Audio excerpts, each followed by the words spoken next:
Hey, how you doing out there in YouTube land? This is Stiletto coming at you from the Wild Wild West. Today we got a semi-unboxing. I unboxed these yesterday. I made a video yesterday and I didn't like the way it turned out, so I decided to make another video. But in the other video, I unwrapped these and took them out their packages and everything. This one's coming, this is an Oyabun. These are Oyabuns. This one's coming from eBay. It's the budget Oyabun. And this one's coming from Midway USA, and it's the collector's edition Oyabun. The budget Oyabun. Blade length, 3.5 inches.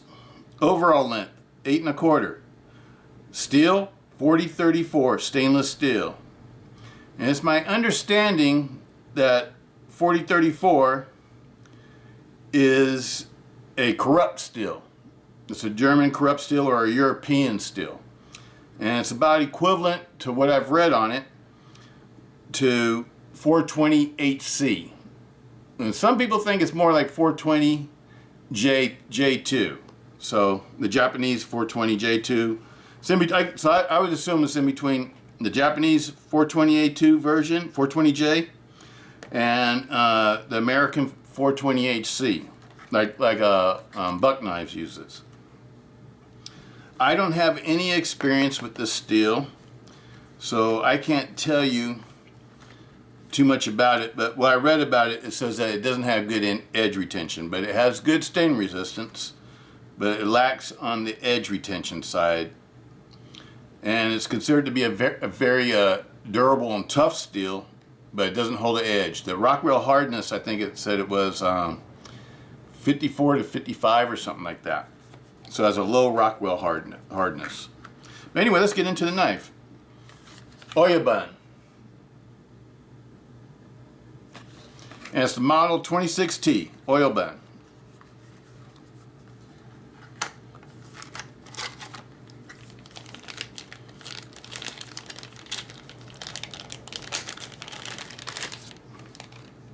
Set the boxes out the way.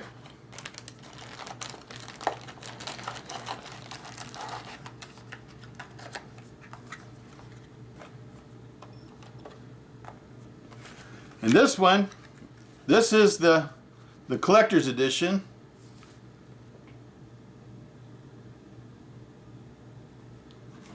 And it's a 32AA Oyabun Limited.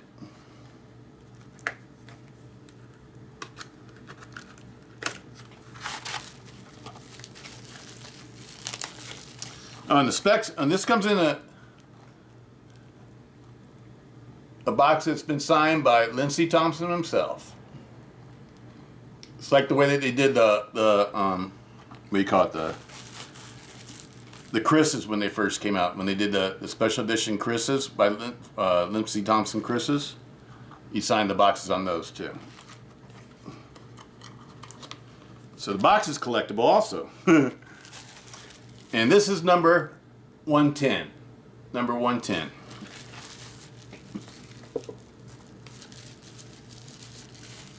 I don't know how many are going to be in the production, but this one's number 110. Usually they do about 2,000 knives. Okay, and the specs on this one are a little bit different, just slightly different because of the weight and because of the materials. Blade length, 3.5 inches. Overall length, 8 1/4. Steel, S35N, powdered steel. Weight, 4.4 ounces instead of 4.1 ounces. Blade thickness, 3.8 millimeters, same thickness. Handle length, 4 3/4 inches. And the handle's made out of aluminum with G10 scales. This handle's made out of GRN, glass reinforced nylon, with TPR inlay. And the TPR looks like Griv-Ex to me, so you might hear me call it Griv-Ex during this video. Okay, let's take a look at these two. Offhand, they're the same size. The only difference is the materials, and the build quality is a little bit different too. Well, actually, it's very different. We'll get into that. These are both liner locks with flippers and liner lock locks. They run on ball bearings. This one has full stainless steel liners with, I don't know, they call this TPR. This is different from the bolsters.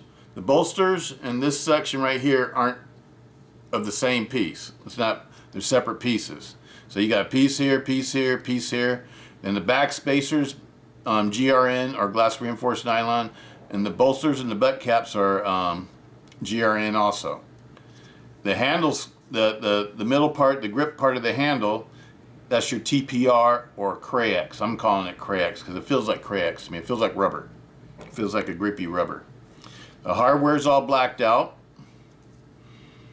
And you got a lock, just like on the Luzon. Locks the blade so you can't close it. Take a look at lockup.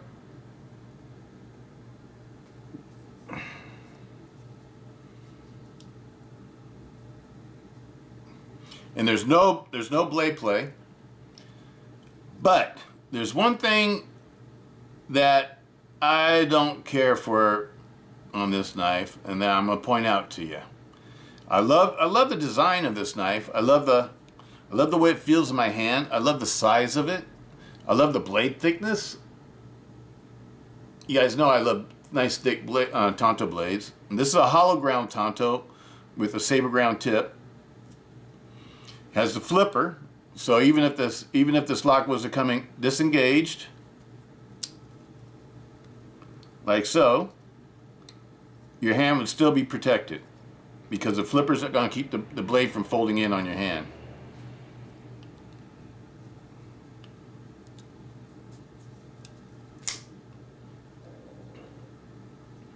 Locks up nice and tight.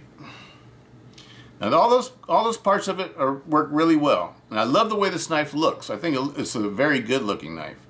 But the problem I have with it is that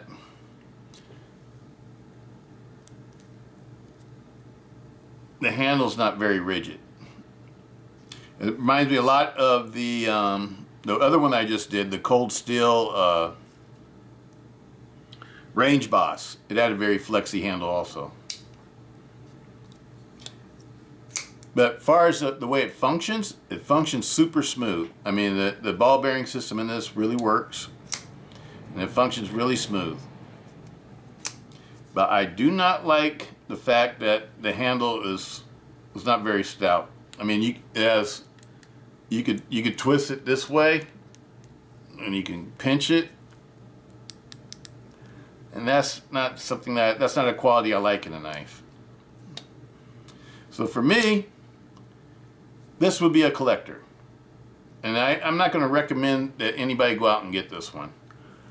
And I know it's only like it's like a $40 knife or whatever. It's not a big budget knife, but there's a lot of other choices you can make in this price bracket that don't have flexi handles and have better blade steel and just better build quality. I mean, it's like I don't know what they could do to stiffen these up. Maybe put some sort of something across here, like a barrel spacer, or maybe have a back spacer come down a little bit further. But I noticed that the blade comes in really deep. See how deep the blade sits in there, and so you don't really have a whole lot of space to put like a barrel spacer or a blade stop. I mean, or a back spacer to give it more rigidity, make it more rigid throughout the handle. So this one is not my favorite. I'm glad it wasn't expensive, and I'm glad I didn't have to pay that much for it. But I will put it in my collection with all my other ones that I don't carry. I've purchased so many knives in my time that I thought weren't very well put together. And this one, I don't know if you can see the gaps are kind of weird too.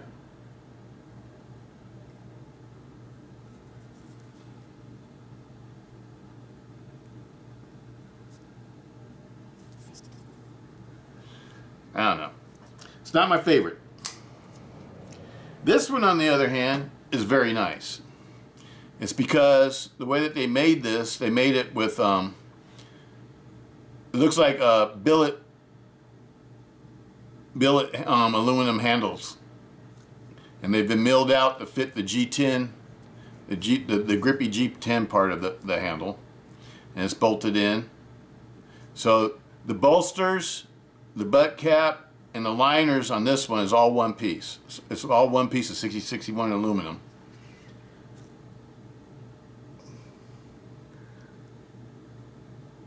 And this is G10. So this one's made very nicely.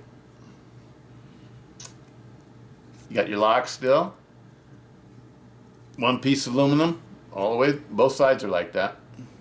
And the one side also has the stainless steel liner for the lock bar. This one is nice. And there's no flex in it because of the way it's made. Because with this thick 6061 aluminum liners or handles, it gets rid of the flex. Whereas this one just is using thin stainless steel liners, and it's not doing enough. It needs to be having a little bit more to it, if you ask me. I don't think it's doing enough. So this one, I can't recommend. I wouldn't recommend anybody go out and buy this one. That one, pass on that one. Pass on the budget Oyabun. That's my advice. I don't think this is a very good knife. For several reasons. Because I'm not too excited about the blade steel. Two, I'm not a liner lock person. And if I do get a liner lock, I want it to be a nice one. And this isn't a nice liner lock. I think it's kind of budget made. I mean, it is a budget knife. I understand that.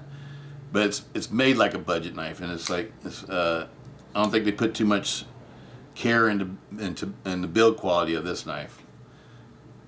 There's several things I don't like about it. I don't know if you can see this right here, but look how easy this flexes. Whatever this handle material is, I'm going to say it's like Griv-Ex. It needs something stiffer under it. It's not stiff enough to be a standalone handle material. Sort of like they did on the Range Boss, that the Griv-Ex, thin Griv-Ex is not strong enough to be a standalone handle material. Not in my mind, anyway. I think it needs a little bit something else. But this one flexes all over the place, and I do not like knives that have handles that are so flexy and flimsy. They flex all over the place. That's a major turnoff for me. But I love the blades, though. I like the blade shapes, and the grinds are very nice. So, you know, they got some of this knife right. It's just that they need to use better materials, and they need to make the budget knife with a handle like this one, and maybe charge a little bit more for it. You know, I'd rather pay twice as much for this one, you know, $80, and give me a handle that's made like this, and you could still probably put the TPR inserts in this one, because with the aluminum it doesn't really need the G10 for strength. So this type of handle will probably work good with these kind of handle scales. And you could use a budget steel instead of the S35VN, but don't use the 4034. Use Japanese Oz 10A. That's what would make this knife more desirable to me. The way it is right now, it's not desirable. It's undesirable. Now, back to this knife. You can see the markings on it. It's got the new cold steel markings. It's got the number 110 on there. 0110, 110. It says cold steel S35VN, Taiwan, registered trademark. It's got the new cold steel emblem. On this side, it says Oyabun Limited. Oyabun Limited, and it has Lindsey Thompson's signature. Now, the only gripe I have about this one is that how come they didn't make it in stainless steel? They should have made it in stainless steel. I'm taking off the plastic pieces that protect the bolsters, so you can see the true finish of it. Isn't that pretty? I absolutely love this one as a collector. This is not a knife that I'm going to carry, it's a knife I'm going to collect. Absolutely love it. Isn't that beautiful? They made this one right, but they didn't make the other one right. The lock works on it. No up and down blade play, no side to side blade play. And just like the other one, it has a lock on it, so you can't close this. Can't close the liner as long as the lock's engaged. You disengage the lock, now you can close the liner. Centers out perfectly. This is very well made. And I'm not, as you all know, I'm not a liner lock person. The only thing I have with this one is I sort of wish they would have made it with a triad lock. But I don't know if y'all are very aware of or not have too much knowledge of the custom line that Cold Steel used to make back in the day. And they all had like polished bolsters. A lot of them were liner locks. Like the original Tau Wars and the original, I don't know, a lot of those knives came in this kind of form. And this is really nice. 4.4 ounces. Let's see how much it weighs. See if it weighs 4.4 ounces.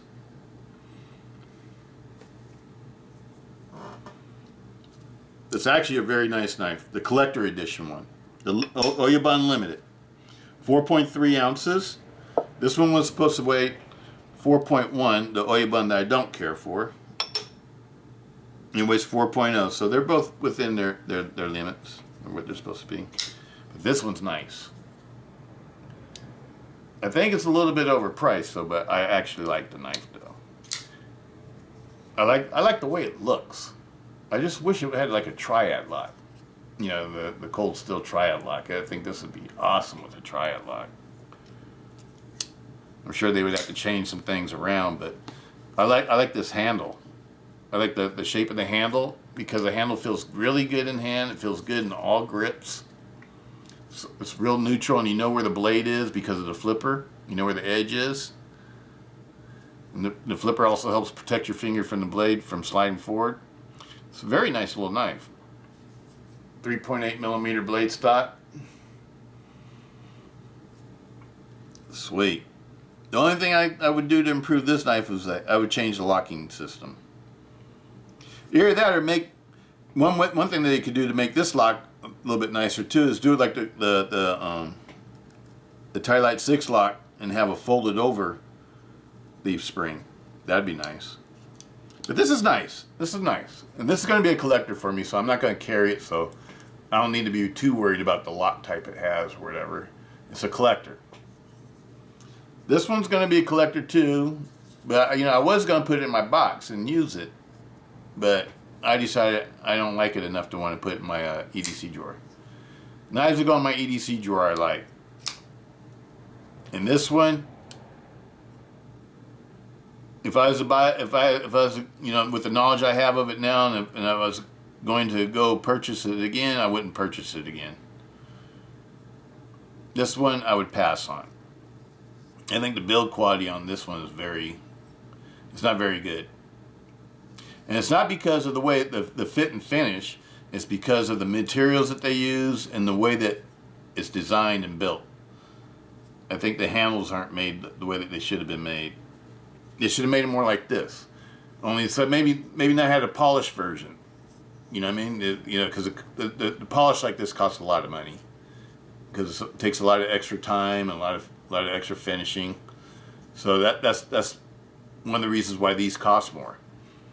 Something like this with unpolished bolsters, if they were aluminum bolsters, it wouldn't be too bad, I don't think. But this one could have been a really nice knife, but they didn't do it that way. I'm going to put this one out there so you guys can see it tonight. Today is, what's today? It's May 25th. May 25th. Tuesday, May 25th.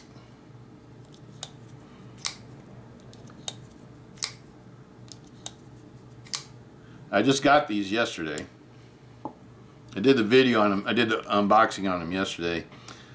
And when I did the reason why I didn't put the other video out is because I realized I was ranting too much. Because I was very disappointed when I saw this, when I saw how flexy the handles were. And so it upset me a little bit, and I ranted on it a little bit. But anyway, y'all know how I feel about it now. So let's check out the measurements. Because I think it could have been a really nice knife, but 8.5, 8.5. I think it could have been a really nice knife, but they messed up because 3.5 for the blade, 3.5 for the blade. 4 3/4, 4 3/4.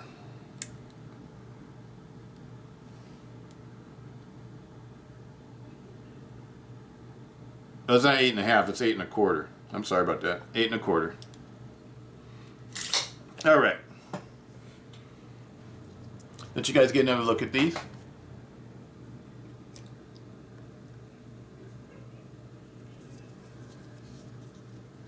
But yeah, I felt let down because I was expecting this one to be a nice knife. I knew it was a budget knife, but it's a cold steel, so I still expect it to be a nice knife. I hope this isn't the way GSM's going to continue to make things, you know, because I think they should make all their knives be quality knives, like Cold Steel used to do. Even Cold Steel's budget knives were still strong and sturdy and hit more heavy duty than most other knives on the market.